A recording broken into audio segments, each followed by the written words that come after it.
BA second year political science second paper Indian political system के students, unit third में आज का हमारा टॉपिक है संसद, या जिसको इंग्लिश में कहते हैं पार्लियामेंट।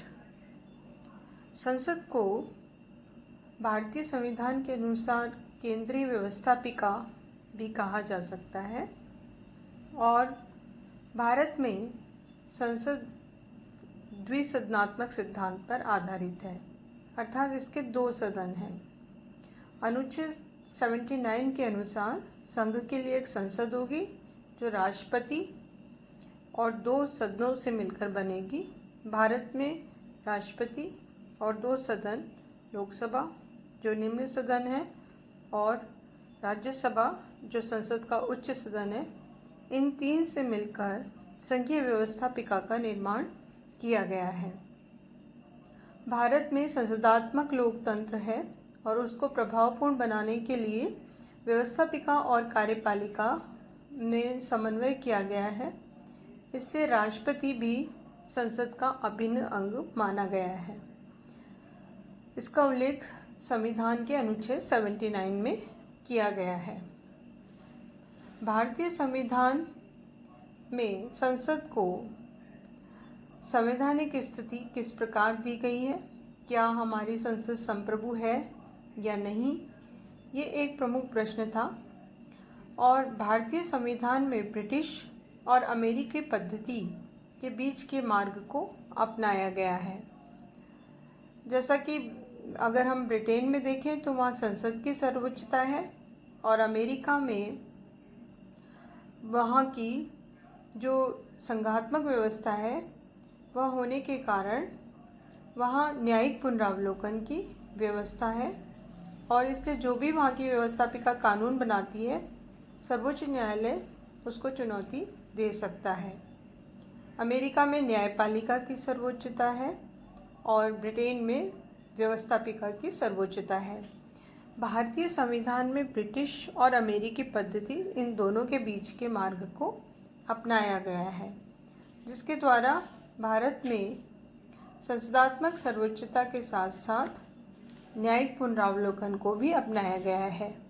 अर्थात जो हमारी संसद कानून बनाती है, यानी व्यवस्थापिका जो भी कानून बनाएगी वो सर्वमान्य होंगे, लेकिन यदि संविधान विरुद्ध यदि कोई कानून बनता है तो भारत में न्यायपालिका न्यायिक पुनरावलोकन के द्वारा उस पर सीमा लगा सकती है, उसको कानून को रद्द भी कर सकती है।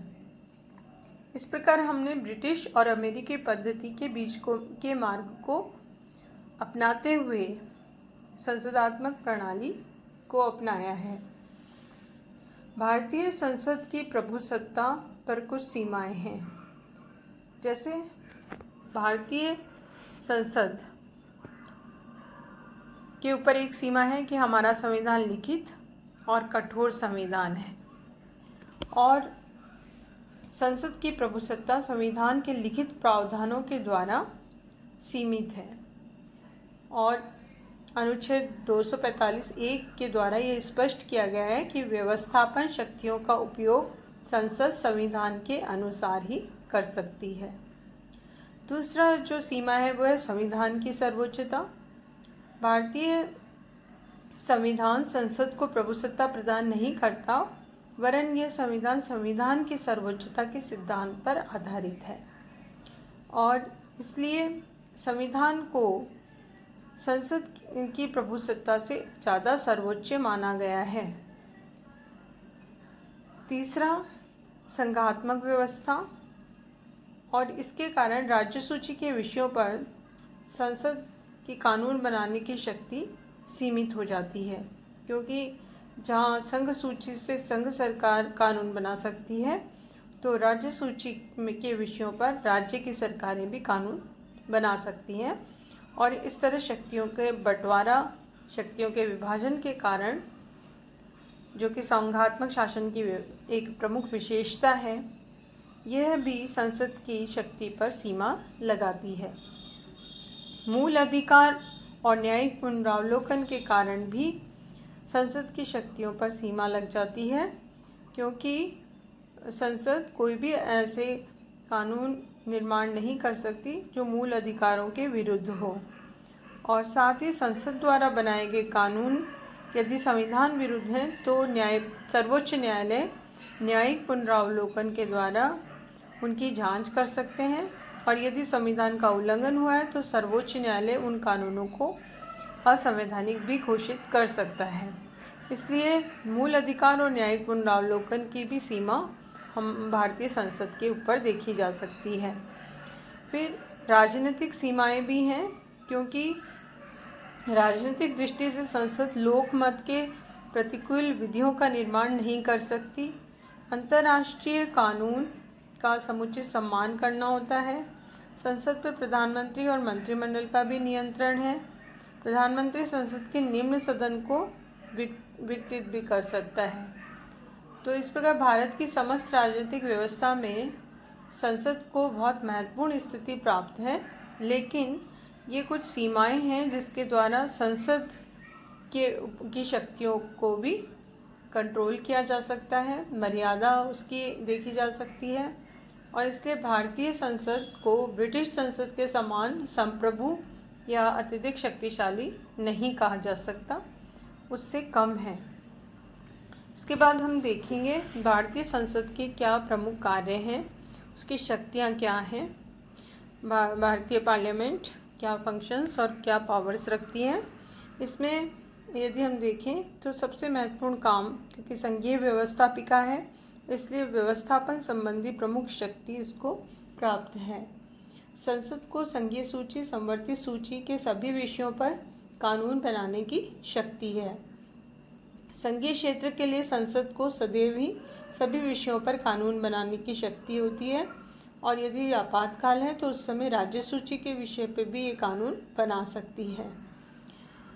इसके साथ ही दूसरी शक्तियाँ हैं वित्तीय शक्तियाँ। संविधान के द्वारा संघीय वित्त पर पूर्ण नियंत्रण संसद का होता है। सभी कर संबंधी प्रस्ताव, अनुदान की मांगे संसद ही स्वीकृत करती है। और विधि के प्राधिकार के बिना न तो कर लगाया जा सकता है न कर एकत्र हो सकता है। तो इसलिए जो भी बजट संबंधी काम है, वित्त संबंधी, राष्ट्रीय वित्त संबंधी, व्यय और आय संबंधी कार्य हैं, उसके संबंध में संपूर्ण शक्तियाँ भारतीय संसद को प्राप्त हैं। तीसरी कार्यपालिका शक्तियाँ हैं। भारत में चूँकि संसदात्मक प्रणाली है इसलिए मंत्रिमंडल संसद के प्रति उत्तरदायी है और प्रधानमंत्री सहित पूरा मंत्रिमंडल केवल उसी समय तक सत्ता में सत्तारूढ़ रह सकता है जब तक उसे लोकसभा में विश्वास प्राप्त हो। संसद कई तरीके से कार्यपालिका पर नियंत्रण कर सकती है, जैसे संसद सदस्य अविश्वास प्रस्ताव, निंदा प्रस्ताव, काम रोको प्रस्ताव के द्वारा सरकार पर नियंत्रण करते हैं और इसीलिए कार्यपालिका व्यवस्थापिका के प्रति उत्तरदायी होती है। और इसके साथ ही संसद के सदस्य मंत्रियों से सरकारी नीतियों के संबंध में पूरक प्रश्न पूछ सकते हैं, सरकार की आलोचना कर सकते हैं और उसमें संशोधन के लिए भी वो आवाज़ उठा सकते हैं। फिर है राज्यों से संबंधित शक्तियाँ। भारतीय संविधान में संसद को ये अधिकार है कि वो राज्य की इच्छा के बिना वह उनकी सीमाओं और नामों में परिवर्तन कर सकती है, नवीन राज्यों का निर्माण कर सकती है और किसी राज्य का अस्तित्व भी समाप्त कर सकती है। साथ ही संसद भारतीय नागरिकता के नियमों का निर्धारण भी कर सकती है। इसके बाद एक शक्ति है संविधान संशोधन से संबंधित शक्तियाँ। भारतीय संविधान में संसद को ये अधिकार है कि वह संविधान में संशोधन कर सकती है और इसमें संसद के दोनों सदन भाग लेते हैं और साधारण और विशिष्ट दोनों प्रकार की संशोधन प्रणाली के द्वारा संसद के दोनों सदन मिलकर संविधान में संशोधन की शक्ति रखते हैं। फिर निर्वाचन संबंधी शक्तियां हैं। संविधान के अनुच्छेद 54 के अनुसार संसद को कुछ निर्वाचन संबंधी शक्तियां दी गई हैं, जैसे राष्ट्रपति के निर्वाचन में भाग ले सकते हैं ये। अनुच्छेद 66 के अनुसार संसद सदस्य उपराष्ट्रपति का निर्वाचन भी कर सकते हैं। इसके बाद महाभियोग संबंधी शक्तियां हैं। संसद के दोनों सदनों द्वारा निर्धारित विशेष प्रक्रिया के आधार पर राष्ट्रपति पर महाभियोग लगाया जा सकता है यदि राष्ट्रपति ने कोई संविधान विरुद्ध कार्य या राष्ट्र विरोधी कार्य किया है तो। उच्चतम और उच्च न्यायालय के न्यायाधीशों पर भी संसद महाभियोग लगा सकती है और यदि महाभियोग पारित हो जाता है संसद के दोनों सदनों में तो उन्हें अपने पद से त्यागपत्र देना पड़ता है। इस प्रकार अगर यदि हम देखें तो ये भारतीय संसद की विभिन्न शक्तियां हैं, इसके अतिरिक्त कार्य विस्तृत कार्य हैं और ये संसद लोकप्रिय भावना को प्रदर्शित करने वाली संस्था है जिसमें संपूर्ण जनता का मत निहित होता है और संसद जो है एक मूलभूत संस्था के रूप में भारत में कार्य करती है। तो इसके आधार पर हमने देखा कि भारतीय संसद और की प्रमुख कार्य और शक्तियाँ एवं सीमाएं कौन कौन सी हैं।